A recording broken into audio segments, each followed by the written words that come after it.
One சைடா நீங்க மட்டுமே காதலிச்சு கொண்டிருந்த ஆண்கிட்டயோ பெண்கிட்டயோ நீங்க போயிட்டு உங்களுடைய காதலை சொல்லிட்டீங்க, தயக்கத்தோட போயிட்டு காதலை சொல்லிட்டீங்க. அவங்க உங்களுடைய காதலை ஏற்றுக்கொண்டாங்க. அதுக்கு பிறகு எப்படி அந்த காதலை கொண்டு போறது அப்படிங்கிற ஒரு யோசனை கண்டிப்பா இருக்கும் இல்லையா? ஏன்னா சின்ன சின்னதா என்ன பண்ணாலும் இது அவங்களுக்கு பிடிக்குமா பிடிக்காதா, கோவப்படுவாங்களா இல்லையா அப்படிங்கிற ஒரு பயம் கண்டிப்பா இருக்கும். எப்படி காதலை சொல்றதுக்கு ஒரு பயம் இருக்குமோ, ஒரு தயக்கம் இருக்குமோ, அதே போல காதலை சொல்லி அந்த காதல் ஏற்றுக்கொள்ளப்பட்டதுக்கு பிறகும் எப்படி இருக்கிறது, எப்படி பேசுறது, என்ன செய்யறது அப்படிங்கிற மாதிரியான ஒரு தயக்கம் கண்டிப்பா இருக்கும் இல்லையா?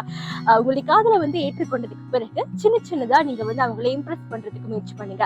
அதே நேரத்துல பாத்தீங்களா, நீங்க ஒரு நாளைக்கு ஒரு தடவை சரி அவங்க கூட தொலைபேசியில பேசுங்க. இப்பெல்லாம் அதிகமா சட் பண்றீங்க. கிட்டத்தட்ட கூட ஒரு விஷயம் பாத்தீங்கன்னா அப்படின்னா, அதிகமா காதலர்கள் மொபைல் போன்ல இப்படி சட் பண்ணி கொள்றதால பாத்தீங்களா இருந்தா அவங்க சந்தோஷமாக இருப்பதாக உணர்றாங்களாம். அது உண்மையாக கூட இருக்கலாம். ஆனா சில சந்தர்ப்பங்களை நாங்க ஒரு மெசேஜ் அனுப்பிட்டோம், அந்த மெசேஜ் அவங்க பார்த்து ரிப்ளை பண்ணாட்டி அது கூட சில சந்தர்ப்பங்களை நமக்கு ஒரு விதமான ஒரு மன அழுத்தத்தை கொண்டு சேர்க்கும் இல்லையா? எனவே இந்த மாதிரி மெசேஜ் அனுப்பி அவங்க பார்க்காம அதனால நாங்க மன அழுத்தத்துக்கு உள்ளாகிறதுக்கு கால் பண்ணியே பேசலாம். அதே நேரத்துல சின்ன சின்னதா கிஃப்ட்ஸ் வாங்கி கொடுங்க. பெண்களுக்கு பரிசுகள் அப்படிங்கிறது கொஞ்சம் பிடிக்கும். எனவே சின்ன சின்னதா, ரொம்ப பெருசாலாம் பெண்களை எதிர்பார்க்க மாட்டாங்க.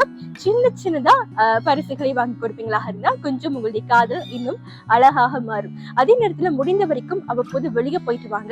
அடிக்கடி நீங்க தினம்தோறும் வெளியே போயிட்டு வருவீங்களா இருந்தா கொஞ்சம் போர் அடிச்சிடும். அப்படி தினம்தோறும் போகாம எப்பயாவது ஒரு நாள் வெளியே போயிட்டு வந்தீங்களாக இருந்தா நீங்க அவங்க கூட இருக்கிற நேரம் கொஞ்சம் அதிகரிக்கும். அதே நேரத்துல அவங்க கூட பேசி அவங்களை குறித்த விஷயங்களை அறிந்து கொள்ளக்கூடிய காலமாக நீங்க காதலிக்கிற காலம் கண்டிப்பாக இருக்கும். காதல் அப்படிங்கிற உணர்வு கண்டிப்பா எல்லாருமே கடந்து வந்திருப்பீங்க.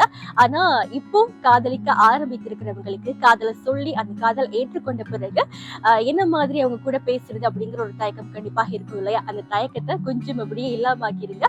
பேசி பழகி உங்களுடைய காதலை இன்னும் நீங்க அப்படியே முன்னோக்கி கொண்டு போங்க. காதலை குறித்து இன்னும் நிறைய விஷயங்கள் இந்த மாதத்துல பேச போறோம். காதலோடு இன்னும் ஒரு வீடியோல சந்திக்கிறேன்.